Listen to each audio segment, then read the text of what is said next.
안녕하세요. 건강 365 아나운서 최인경입니다. 허리 아프다는 말 한 번도 안 한 분이 있을까요? 잘못된 자세, 생활습관, 노화, 사고, 질환까지 아주 다양한 원인으로 허리 통증은 발생합니다. 아이고 허리야 이렇게 표현되는 말에는 너무 많은 증상들이 숨겨져 있기도 하죠. 걷다 보면 통증이 사라지기도 하고 걸을수록 허리가 더 아프기도 하고 허리를 세우고 굽히고 눕고 앉고 나름 통증을 유발하는 요인들과 증상 완화를 위한 자세를 터득하기도 합니다. 허리 통증으로 인한 일상의 불편과 치료가 필요한 부분들 오늘은 요통에 대해서 알아보겠습니다. 건강 365 버즈의 가시 듣고 시작하겠습니다. KBS 라디오 건강 365 함께하고 계십니다. 허리 통증의 원인은 다양하죠. 많은 분들이 허리 통증을 느끼는데요. 만성 통증인 경우도 많아서 그러려니 견디는 분들이 많습니다. 허리는 왜 그렇게 통증을 유발하는 걸까요? 경희대 한의대 침구과 김용석 교수와 함께합니다. 안녕하세요, 교수님. 네, 안녕하세요.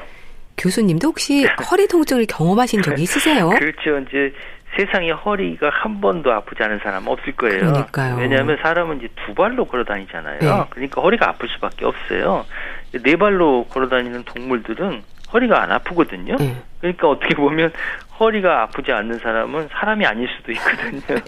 이 허리는 우리 몸의 가운데 위치했잖아요. 네. 그리고 허리 요자를 보면은 육달혈에 그 중요할 때 쓰는 요자를 쓰거든요. 그러니까 매우 중요한 부분이에요. 우리 몸의 중심도 잡아주고 이제 허리에 힘이 들어가야 힘을 쓰잖아요. 그러니까 허리를 받쳐주는 그런 역할을 하고 그러다 보니까 너무 오랜 시간에 앉아 있다가 이제 갑자기 일어날 때 허리가 삐끗하는 경우도 있고요. 또 운동하다가 넘어져서 허리가 타박상을 입어서 생기는 경우도 있고 그리고 또 너무 오래 누워 있어갖고 그것이 이제 움직임이 없으니까 허리가 아픈 적도 있고 또 저 같은 경우는 이제 환자분을 침을 놓다 보면 허리를 굽혔다 폈다 이렇게 하잖아요. 그러다 보니까 이제 허리가 아픈 경우도 있고 게다가 요즘은 나이가 들어서 그런지 조금만 무리해도 허리가 뻐근하고 앉았다 일어나기도 힘들더라고요. 우두두두 소리가 나고. 그래서 지금은 이제 식당 같은 데 보면 의자가 있어서 그런데 의자가 없는데 가면 이게 앉았다 일어날 때 불편하니까 그런 곳에 들어가기가 조금 망설여지기도 하더라고요. 네. 그럼 침구과를 찾는 환자들 중에는 이렇게 허리 통증으로 오는 분들도 많을 것 같은데 어떨까요? 그렇지, 이제 우리 침구과는 주로 이제 통증 질환하고 마비 질환을 다루고 있거든요. 그러니까 통증 질환이면 뭐 목이나 허리나 어깨나 뭐 이런 부분에 통증, 관절 이런 부분에 통증이 있는데 아무래도 허리를 많이 쓰다 보니까 허리 통증으로 오시는 분들이 많고요. 또 마비 질환 같은 경우는 뭐 중풍이라든지 얼굴 마비, 뭐 파킨슨병 이런 병 환자들이 오고 계시죠. 허리 통증은 아주 많은 분들이 겪는 증상 중에 하나입니다. 원인도 다양하죠. 그렇죠. 앞서 말씀드린 대로 허리 통증은 아주 흔한 질환이거든요. 근데 허리 통증의 원인이 또 사실 다양해요. 이제 허리와 관련돼 있는 여러 가지 이제 구조물이 있기 때문에 그렇거든요. 대개 보면 척추 자체에 문제가 있을 수도 있고 주변에 있는 근육이나 인대에 문제일 수도 있고 또 스트레스 때문에 생길 수도 있고 내부 장기에 문제가 생기거나 혈관이나 신경에 문제가 생길 수도 있거든요. 척추의 경우는 척추와 그 주변에 있는 구조물에 문제가 생기는 경우인데 이런 경우가 아무래도 제일 많겠죠.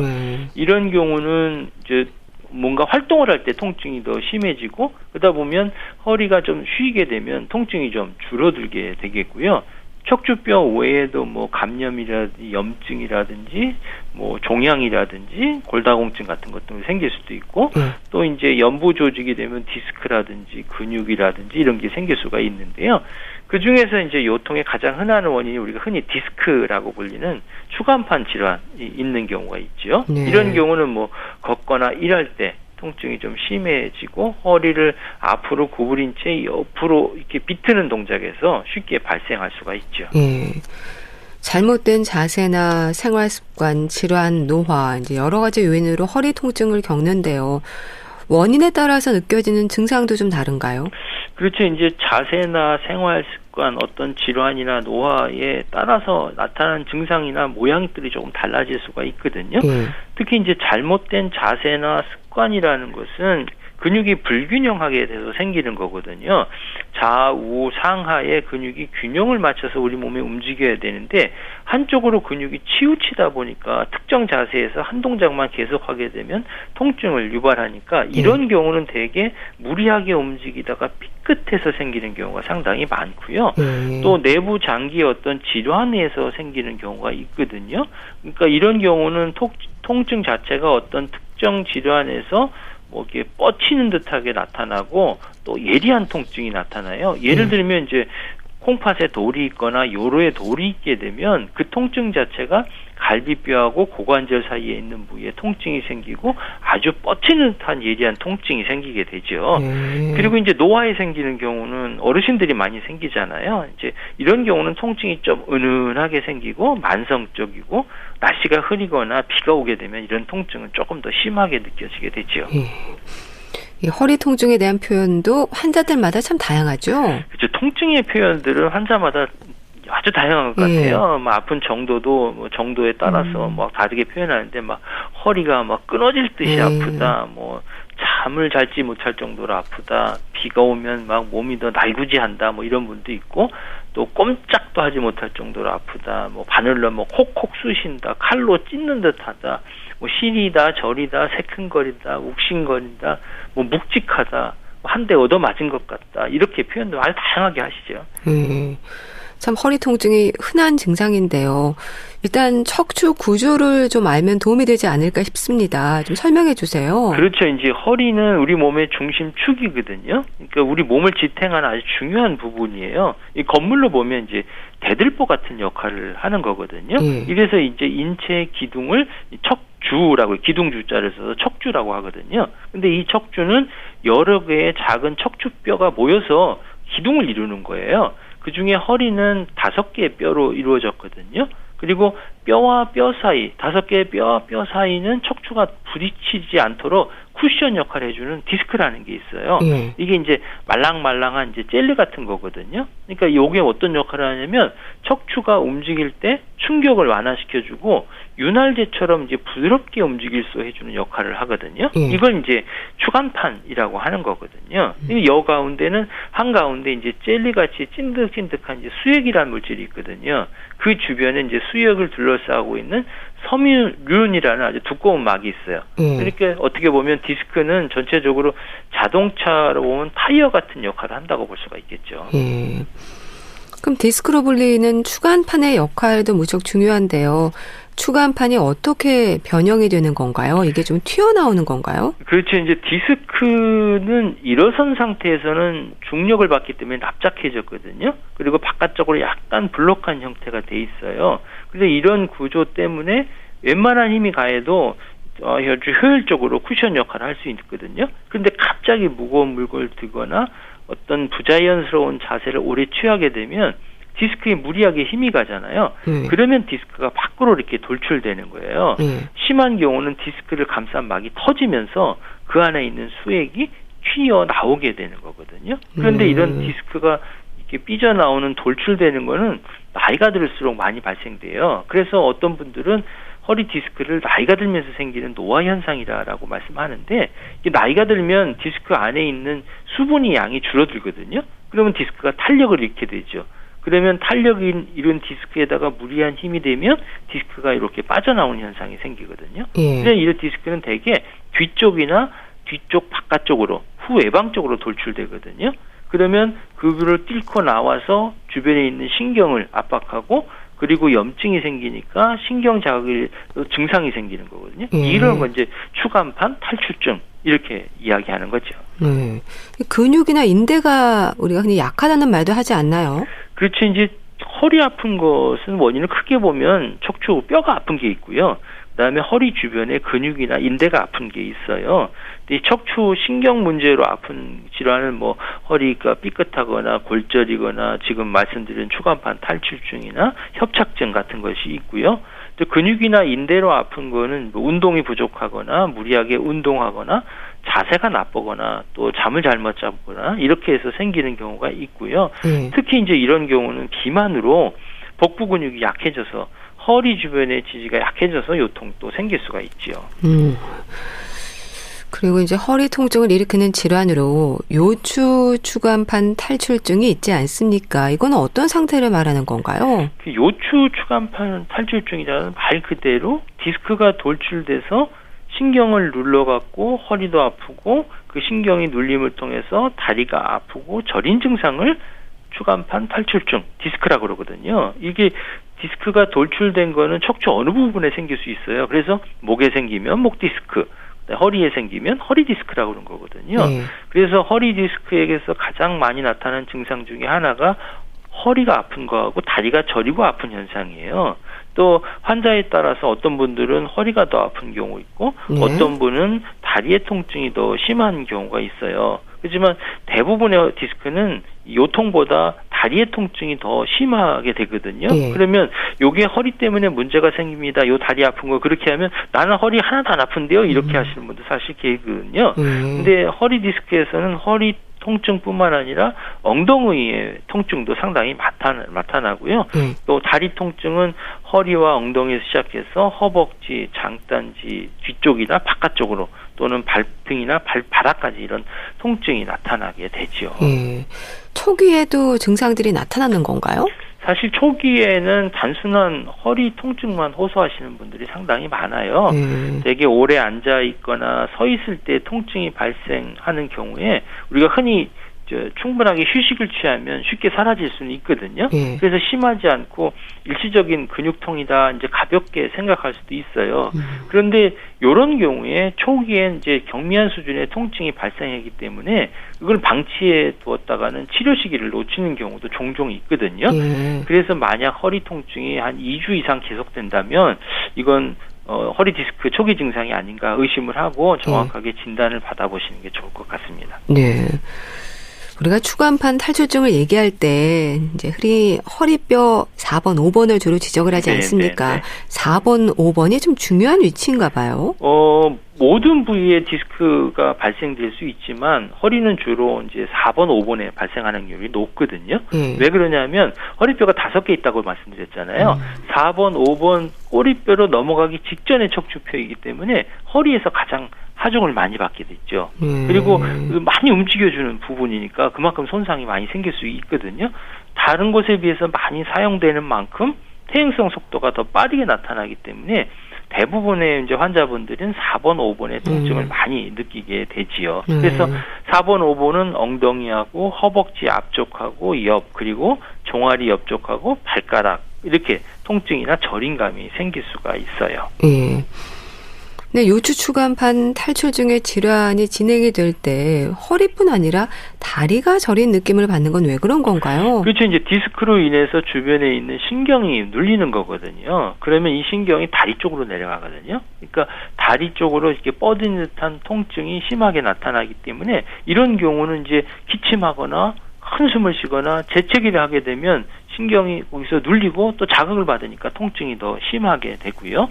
이렇게 압박된 신경근이 분포하는 다리에 감각이 이상하고 저림감 외에도 뻣뻣하고 힘도 없고 근육에 살도 빠지고 그러다 심한 경우에는 이제 대소변에 문제가 생기거나 하지 마비까지도 생길 수가 있죠. 그런가 하면 노화로 지적이 되는 척추관 협착증도 있습니다. 증상의 특징적인 부분이 있죠? 그렇죠. 이제 허리가 아프고 다리가 저리다 그러면 대부분 이제 디스크라고 생각하는 경우가 있는데 그렇지 않고 척추관 협착증 때문에 생기는 경우도 있거든요. 이제 연세가 드시게 되면 허리 근육하고 관절이 약해지잖아요. 그렇죠. 그러면 이제 척추는 이걸 버티기 위해서 주변의 뼈와 인대를 두껍게 만들어 버린단 말이에요, 우리 몸이. 그렇게 척추관 주변의 조직들이 점점 이렇게 두껍게 되면은 신경을 압박해서 통증을 일으키게 되는 거거든요. 그게 바로 척추관 협착증이라고 해요. 그래서 대표적인 증상이 이제 허리 통증이고요. 엉덩이나 다리에도 저린 증상이 생기고 이게 병이 진행될수록 허리 관절이 점점 퇴화되고 척추 근육이 약해져서 걷는데 상당히 불편하게 되지요. 가장 특징적인 증상은 뭐냐면 허리를 뒤로 제치면 통증이 심해지고요. 또 앞으로 구부리면 통증이 완화돼요. 그러니까 허리를 뒤로 굽히면 척추관이 넓어지는데 이에 신경에 대한 압박이 조그마한 통증이 누그러지거든요. 그렇기 때문에 척추관 협착증 환자들이 보면 이제 늘 허리를 구부리고 다닌단 말이에요. 그래서 예전에 이제 꼬부랑 할머니라고 그러잖아요. 그게 바로 이것 때문에 생기는 거예요. 그리고 또 하나가 뭐냐면 간헐적 파행이라는 증상이 있거든요. 그러니까 허리를 굽히거나 걸음을 멈추고 쪼그리고 앉아 있고 이렇게 쉬면 증상이 조금 사라지고 좀 어느 정도 걷다 보면 이제 압박이 되니까 압력에 의해서 뭐 저리거나 불편해서 좀 쉬어야 되는 이런 형태가 생기니까 걷다 쉬다 이렇게 반복이 되고 또 협착의 정도가 심할수록 요 보행거리가 아주 짧아지는 것이 특징적인 소견이죠. 그럼 추간판 탈출증도 그렇고 척추관 협착증도 그렇고요.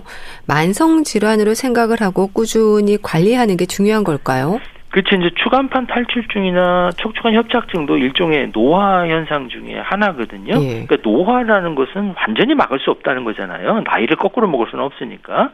그렇기 때문에 어떻게든지 꾸준하게 관리해서 증상이 더 심해지지 않도록 만들기 중요한데 제일 중요한 것은 규칙적으로 운동해 주시는 거예요. 그리고 자세를 바르게 하고 생활 습관을 바꾸고 그다음에 적절한 영양 공급을 해야 병이 진행되는 것들을 막아줄 수가 있거든요. 무엇보다 중요한 것이 허리 자세를 바르게 하는 거예요. 특히 이제 앉아 있을 때는 허리를 펴거나 약간 배가 나오게 뒤로 젖힌 상태로 앉는 게 좋고요. 반드시 등받이를 해줘야 되고 또 서 있을 때는 항상 머리하고 허리 그리고 엉덩이가 일직선이 되게 해주고 또 물건을 들을 때 중요하거든요. 물건을 놓을 때도 이제 허리보다는 무릎을 굽히고 물건을 들어서 몸에 가까이 붙이고 운동하시는 게 좋을 것 같습니다. 네.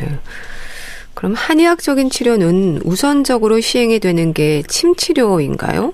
물론 이제 통증을 완화시켜 주는데 침치료가 상당히 효과적이기 때문에 침치료를 우선적으로 생각을 해야 되고요.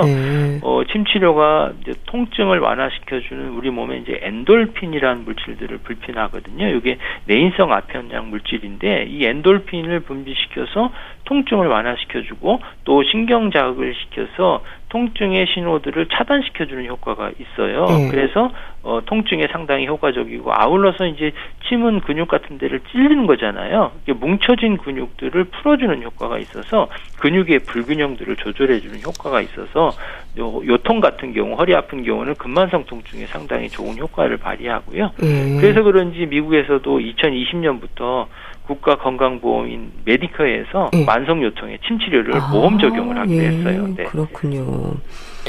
요추 추간판 탈출증과 척추관 협착증의 경우 그럼 침을 놓는 위치가 좀 다른가요? 이제 같은 요통이지만 앞에 말씀드린 대로 통증의 양상들이 조금 달라졌잖아요. 그러니까 나타나는 증상과 또 증상의 어떤 심한 정도에 따라서 치료 방법은 조금 달라질 수가 있거든요. 그러니까 치료 방법이 달라진다는 것은 어디 근육이 더 많이 쓰였느냐, 어느 근육이 더 약해졌느냐에 따라서 치료하는 부위가 조금 달라질 수가 있거든요. 그러니까 치료 방법이나 침 놓는 위치 같은 것들이 달라질 수 있고 침을 놓는 자극하는 강도도 달라질 수는 있는 거죠. 근데 봉독요법도 진행이 되지 않습니까? 어떤 기대를 할 수 있는 치료인가요? 사실 봉독요법은 이제 우리가 일반적으로 알고 있는 벌침하고는 다른 거거든요. 살아있는 벌을 이용하는 게 아니라 그 살아있는 벌의 독을 추출해서 요것들을 잘 정자해서 주사기로 주입하는 거거든요. 이 살아있는 벌이 사실 어디서 자라는 건지 모르잖아요. 그렇죠. 어떤 오염 물질이 있는지도 모르기 때문에 이게 정말 안전하게 잘 정제해서 필요한 양만을 주입해야 되거든요. 예전에 벌에 쏘여갖고 막 알레르기 반응해서 문제 일으키는 분도 있잖아요. 그러니까 아주 정제하고 그다음에 안전하게 만들고 그다음에 주입량도 잘 조절해서 해야만 좋은 효과를 발휘할 수가 있기 때문에 이 봉독요법이 좋은데 봉독요법은 특히 이제 그 안에 성분들이 멜레틴, 아파민 이런 부분들이 아주 소염 진통시켜 주는데 아주 강력한 역할을 하거든요. 그래서 통증을 완화시켜-주고 염증을 제거시켜-주는데 이 봉독요법이 아주 좋은 효과를 발휘하게 되죠. 그럼 일반적인 침치료와 함께 봉독요법도 같이 진행이 되는 거네요. 그렇죠. 이제 침치료는 물리적인 자극을 해서 막힌 있는 기혈순환들을 소통시키고 근육을 이완시키고 순환을 촉진시켜서 근육이나 인대나 신경의 어떤 회복 속도를 높여주는 거고요. 또 봉독 같은 경우는 소염 진통, 또 신경 재생 효과가 있기 때문에 이 통증을 감소시키고 운동 범위를 늘려주고 또 기능을 좋게 해주는데 좋고요. 또한 허리 통증에는 이제 체내의 어떤 신체의 이제 불균형 같은 게 유발되기 때문에 이런 경우는 충화요법을 같이 병행하면 좋은 효과를 발휘할 수 있죠. 전기 자극을 주는 치료도 있지 않습니까? 침에 전기를 연결해서 놓잖아요. 그렇지. 이제 전기 자극은 일종의 이제 물리치료 개념이라고 보시면 좋거든요. 근데 한의학에서는 이제 전기 자극을 줄 때도 부위를 어디 놓느냐가 상당히 중요한데 그 부위는 이제 침 놓는 경혈 부위에다가 침을 놓고요. 그 부위에다가 이제 지속적인 자극을 주기 위해서 전기 자극을 주는 거예요. 전기 자극에서 중요한 것은 얼마나 빈도를 가지고 얼마나 강도를 하느냐가 상당히 중요한데 일반적으로는 2 내지 4Hz 정도를 주고 근육이 움직일 정도로 강한 자극을 주게 되면 우리 몸에서 통증을 완화시켜주는 엔돌핀 분비가 되거든요. 그래서 통증을 완화시켜주는 효과가 있기 때문에 통증뿐만 아니라 또 이런 전기 자극은 마비 재활에도 상당히 도움을 줄 수가 있죠. 탕약도 처방이 되나요? 어떤 약재들이 쓰이는지도 궁금합니다. 근데 한약은 사실 이제 체질에 따라서 원인에 따라서 이제 처방을 달리 하거든요. 이제 한약에서는 이게 풍으로 생기냐, 차가워 생기냐, 습해서 생기느냐, 어혈이 있느냐, 그다음에 노화에서 생기느냐, 불순물이 있어 생기냐에 따라서 어혈을 제거시키기도 하고 통증을 완화시키기도 하고 때로는 허리 근육을 강화시켜주는 이런 처방을 하거든요. 대개 이제 통증을 줄이면서 척추 근육이나 인대나 이런 것들을 강화시켜주고 또 연골을 구성하는 콜라겐 분해를 막는 이런 효과들이 있는데 이런 약재들은 오가피라든지 두충이라든지 속단이라든지 모과 같은 것들을 약물들을 쓰게 되죠. 참 허리 통증은 완치라기보다 치료를 통한 증상 완화와 관리가 중요하다는 말을 합니다. 어떤 의미일까요? 네, 허리 디스크로 진단받으신 환자분들이 가장 궁금해하는 것이 이 병이 완치될 수 있습니까 하는 거거든요. 근데 이게 사실 이제 의사들이 생각하는 완치하고 환자분들이 생각하는 완치의 개념이 조금 더 다른 경우가 볼 수가 있어요. 이게 완치라는 거는 이제 디스크가 이게 삐져나오고 탈출된 게 이 병이잖아요. 그러면 완전히 돌아가는 것을 완치라고 하는데 사실 그런 경우는 거의 없거든요. 이제 이런 경우를 완치라고 보면 완치는 아닌 것 같고요. 근데 이제 환자분들이 이제 통증이 좀 줄어들고 일상생활에 불편한 점이 없다라는 것들을 완치라고 보면 그런 경우는 가능하게 되겠죠. 또 치료와 관리도 중요하겠지만 예방 역시 최선일 텐데 어떤 부분들이 지적이 될까요? 사실 모든 질환이 다 그렇듯이 허리 디스크 또한 치료보다는 예방이 중요하거든요. 그러니까 허리의 건강을 위해서는 일상생활에서 바른 자세를 유지하는 거예요. 그리고 근육이 긴장되어 있는 것들을 풀어주기 위해 이제 스트레칭을 평소에 좀 많이 해주시는 게 좋겠고요.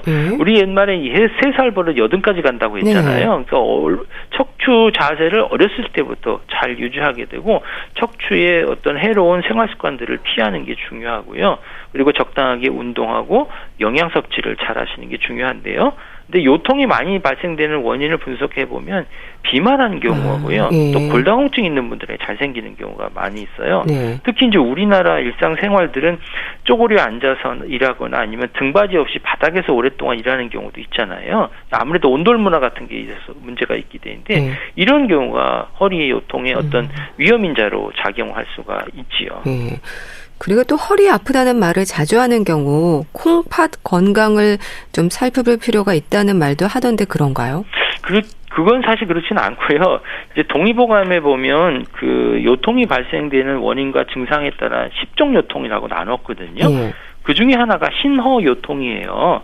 그러니까 이런 경우는 허리를 잘 펴지 못하고 조금만 피로해도 금방 허리가 아프고 또 장시간 서 있는가 힘든 이런 상태를 신허 요통이라고 하거든요. 이 신허라고 그러면 말 그대로 신이 허하다, 심장이 허하다, 콩팥이 허하다 이런 기분이거든요.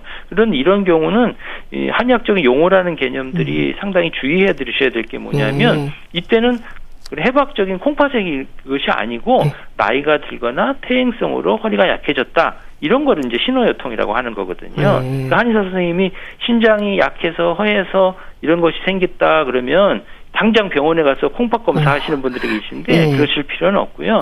이런 경우는 퇴행성으로 내가 나이 들어서 허리가 약해졌다 이렇게 해서 허리가 아픈 것이다 이렇게 이해를 하시면 될 것 같습니다. 네. 자, 오늘은 허리 통증과 관련해서 말씀 들었는데요. 경희대 한의대 침구과 김용석 교수와 함께했습니다. 감사합니다. 네, 감사합니다. KBS 라디오 건강365 함께하고 계신데요. 마이클 런스트락의 That's Why 듣고 다시 오겠습니다.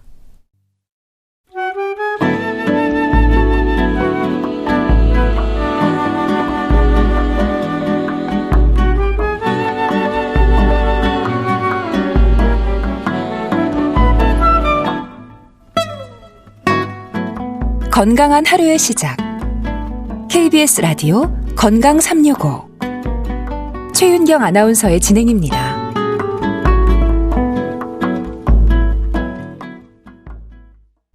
KBS 라디오 건강365 함께하고 계십니다. 책 속에 담긴 건강 이야기 북컬럼니스트 홍순철 씨 자리했습니다. 안녕하세요. 네, 안녕하세요. 오늘 소개해 줄 책은 글쎄요. 제목은 동화인데 이게 병으로 가면 좀 무거운데요. 그렇죠. 네, 잠자는 숲속의 소녀들. 제목을 보면 정말 이게 무슨 영화라던가 그런 동화 같은 느낌인데 책의 내용은 그렇지가 않습니다. 일단 이 책의 부제를 보면요. 신경학자가 쓴 불가사의한 질병에 대한 이야기 라고 적혀 있거든요. 실제로 그런 이야기를 몇 개 좀 들려드리겠습니다. 169명의 아이들이 잠자리에 든 후에 깨어나지 못했습니다. 실제 있었던 이야기예요.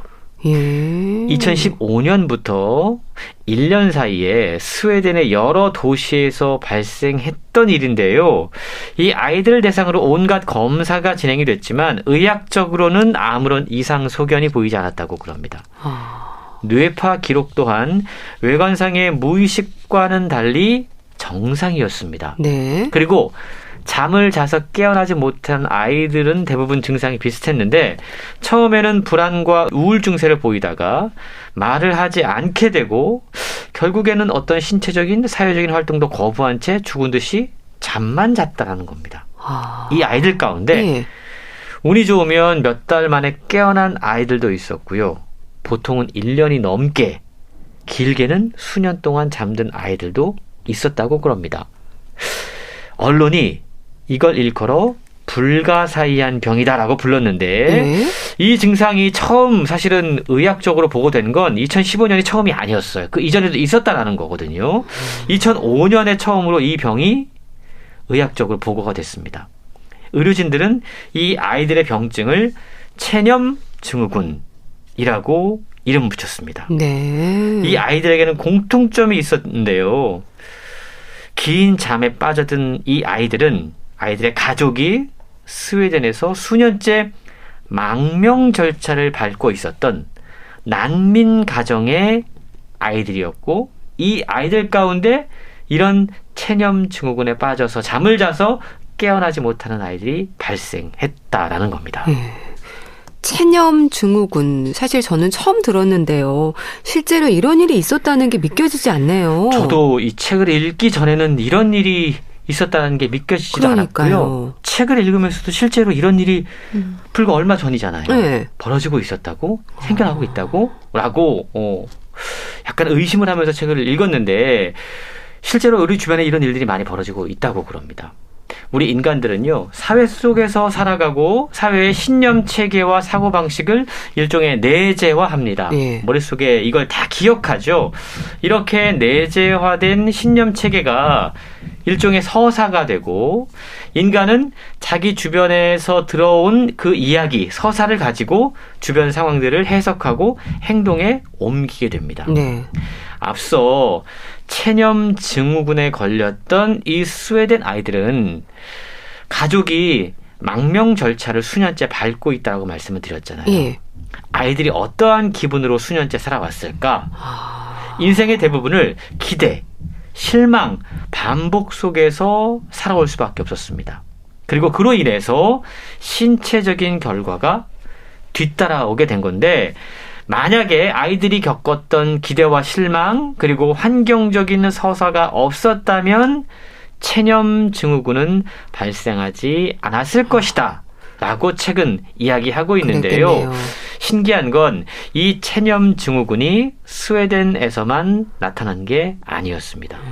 2018년에 태평양의 나우루 공화국으로 전파가 됐고 2019년에는 다시 그리스의 난민촌 레스보스 섬까지 퍼졌다고 그럽니다. 이 체념 증후군이 알려진 덕분에 사람들은 고통을 오로지 심리학적으로만 표현할 때 좀 이해하기 힘들었던 그러한 방식을 이게 이제 표현으로 나타나니까 신체적으로 아이들에게 주목하게 되면서 이런 증상들이 가능해질 수 있고 신체적 증상으로 표현될 수 있는 거구나라는 걸 이해하게 됐다고 그럽니다. 그러니까 체념의 마음이 몸으로 나타난 거네요. 그렇습니다. 이 책을 쓴 분이 영국의 신경과학 전문의인 수전 오설리번이라는 분인데 책의 제목을 잠자는 숲속의 공주라고 지은 거죠. 왜냐하면 실제로 이런 일들이 우리 주변에 벌어지고 있기 때문에 집단적으로 잠에 빠져드는 아이들의 이야기를 듣고 이 원인을 분석해 보기 위해서 직접 스웨덴을 찾았다고 그럽니다. 그리고 이 사례를 분석을 하고 그 이후에 쿠바, 카자흐스탄, 콜롬비아까지 다니면서 소위 우리가 불가사의라는 꼬리표를 단 채 잘못 이해되거나 혹은 외면받아왔던 다양한 질병들, 그것들을 경험한 공동체들을 찾아 나선 건데요. 우리가 이런 것들을 시민성 장애라고 의학적으로 이야기합니다. 그러니까 마음, 어떤 심리적인 문제 때문에 장애가 생겨난 것들, 실제로 이런 것들이 공동체적인 집단 발병으로 나타난 경우들이 생각보다 많이 있었다고 그러는데요. 한때 우리는 시민성 장애를 히스테리라고 불렀어요. 이게 정신적이고 심리적인 원인에 의해서 생기는 질환이나 질병을 의미를 하게 되는데 실제 장애가 있는 신체적 증상으로 보이지만 사실 질병이 아닌 심리적인 혹은 행동주의적인 원인에서 이러한 증상들이 나타날 수밖에 없다는 겁니다. 예를 들자면 신경 경로를 의학적으로 분석해보면 문제가 없어요. 근데 다리가 마비된 사람들이 있습니다. 집단적으로 틱장애가 오는 공동체들이 있습니다. 집단적으로 환각을 봤다고 그러고 발작을 일으키는 소녀들이 나타나는 곳들이 있습니다. 각종 의학적인 검사 결과를 해봐도 문제가 없이 정상인데 여전히 고통과 장애를 겪고 있는 사람들이 있다는 거죠. 저자는 이러한 다양한 사례들을 소개하면서 마음이라고 하는 형체가 없어 보이는 존재가 우리 몸에 발작을 일으키고 사지를 마비시키는 일들이 실제로 벌어지고 있다라고 이야기합니다.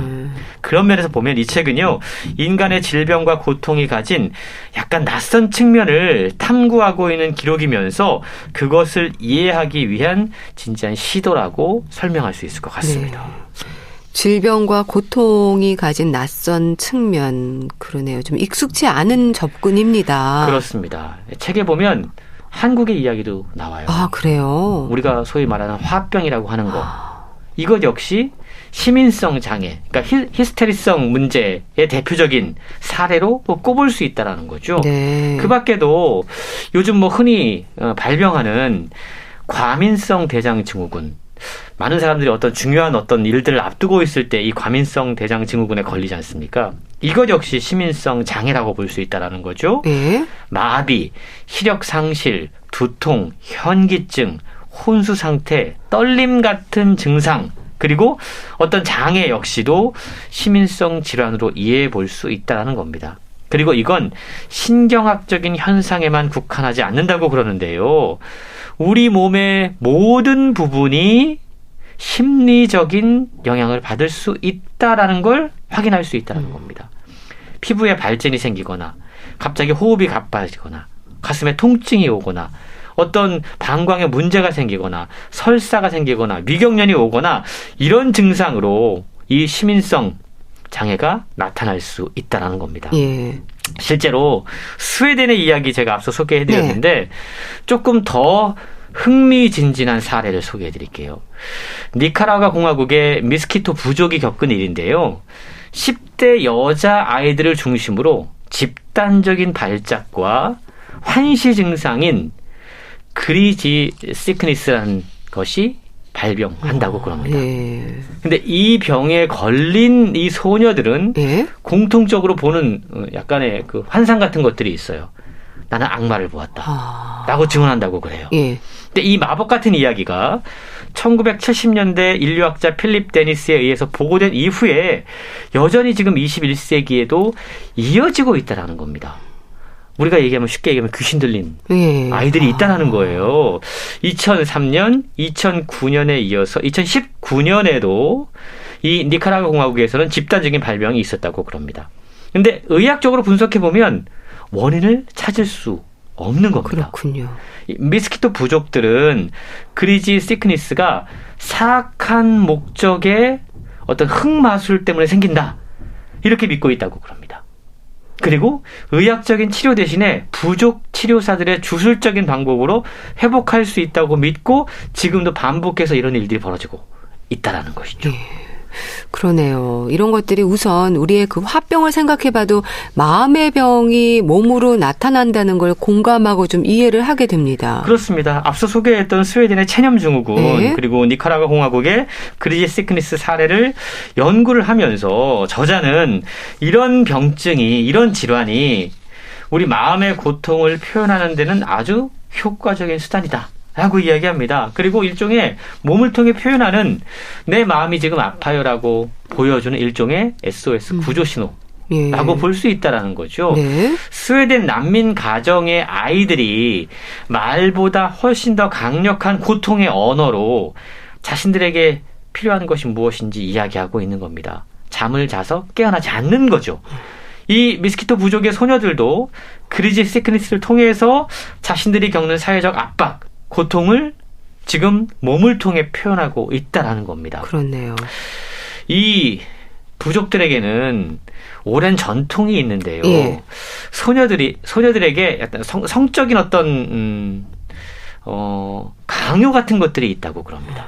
이런 것들을 아이들이 참지 못해서 이러한 식의 집단 발병으로 그동안 자신들에게 주어졌던 보수적이면서 모순적인 역할에서 벗어나는 순간을 그러한 병적인 증상, 표현을 통해서 나타내고 있다는 거죠. 이러한 구조 신호가 무의식적으로도 생겨날 수 있다라고 최근 이야기를 하고 있는데 저자는 그래서 도움이 필요하다는 사실을 신체화를 통해서 육체적으로 느끼는 것이다.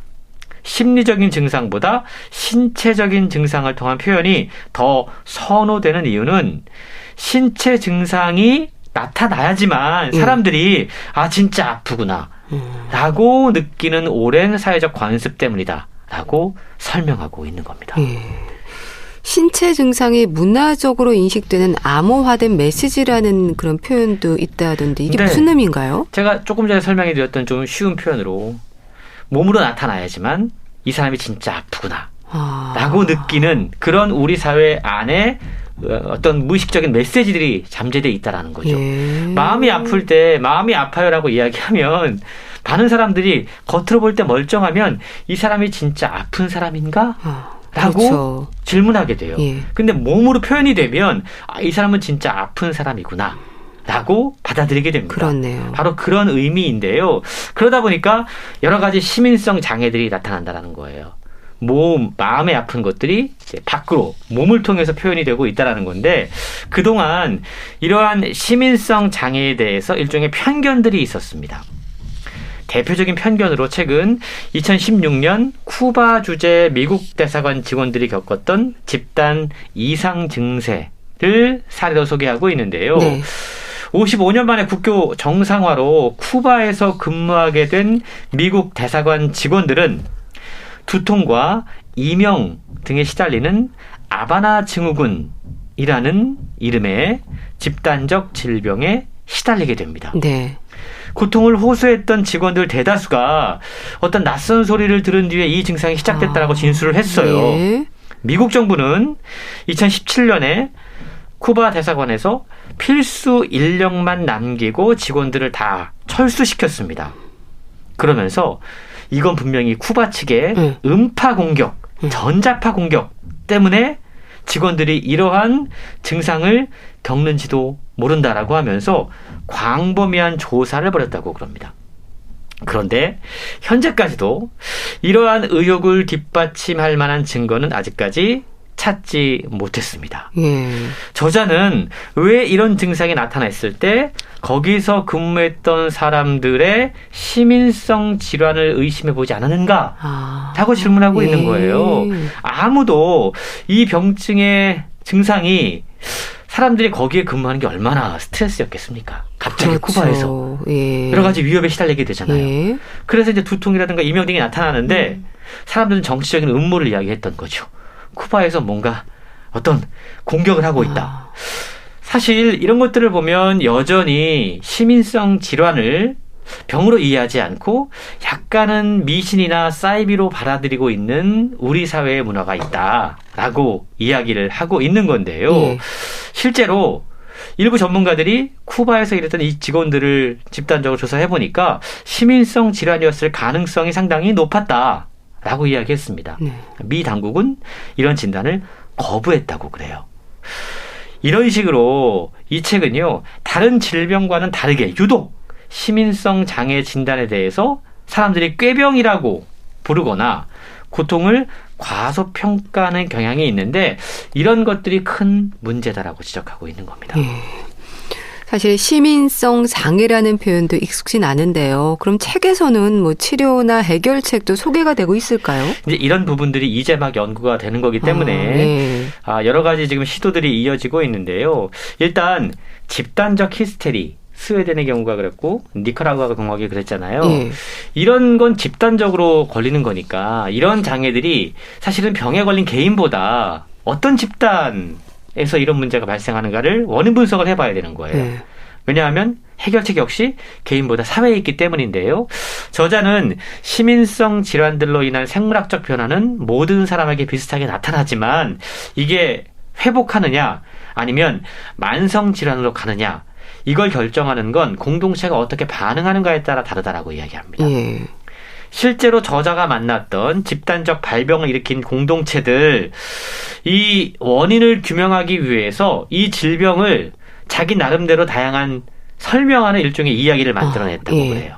그 이야기를 통해서 어떤 공동체는 많은 사람들이 회복이 됐고 어떤 공동체에서는 이 장애가 계속됐습니다. 그러면서 저자는 왜 앞서 악마를 봤다라고 하는 미스키토 공동체 사례에 주목하는데요. 아주 아이러니하게 저자는 그들이 이 문제를 대했던 방식이 가장 현명한 방식이었는지도 모르겠다라고 이야기합니다. 왜냐하면 병증의 원인을 미신적인 데서 찾긴 했지만 병에 걸린 아이들을 배척하지 않았다라는 거죠. 그리고 갈등을 외면화해서 이 아이들에게 문제가 있는 게 아니라 악마에게 문제가 있기 때문에 이 아이들은 문제가 없다라고 이 아이들을 집단 속으로 끌어들였다고 그럽니다. 그러면서 다양한 사례를 통해서 고통의 귀를 기울일 줄 아는 공동체냐 아니면 그렇지 않은 곳이냐에 따라서 병증 이후의 증상이 달라진다라고 이야기하고 있는데요. 해결책은 아직 연구해야 됩니다.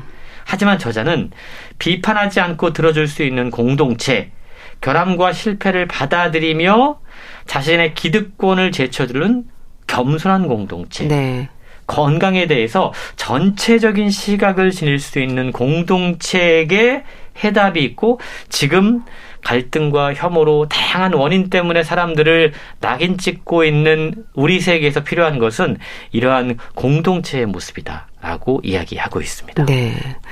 건강에 대한 전체적인 시각을 지닐 수 있는 공동체라는 말이 좀 와닿네요. 잠자는 숲속의 소녀들 잘 들었습니다. 북컬럼니스트 홍순철 씨 감사합니다. 고맙습니다. 권진아의 Fly Away 보내드리면서 인사드릴게요. 건강365 아나운서 최인경이었습니다. 고맙습니다.